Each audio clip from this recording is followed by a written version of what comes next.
This is the Aula Pink HERO68 HE.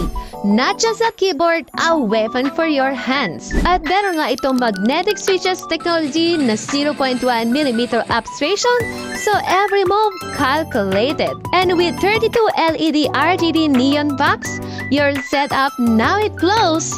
At meron nga siyang smooth silent satisfaction.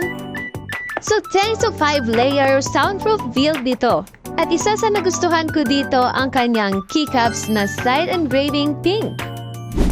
At ito nga ay head swappable. At meron siyang lanyard. At meron nga itong 21 backlighting effects. Kung software ang pag-uusapan, ay no need mo na mag-download ng software nito dahil web-based na ang software nito. Punta ka lang sa website ng Aula. At ito nga pala ang mga kasama niya. Meron siyang cover,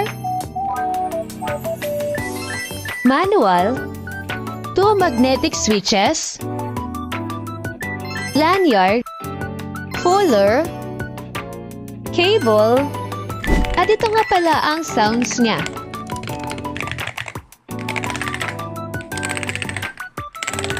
At meron nga itong 8,000 hz and 128 scan rate because fast is it fast enough anymore.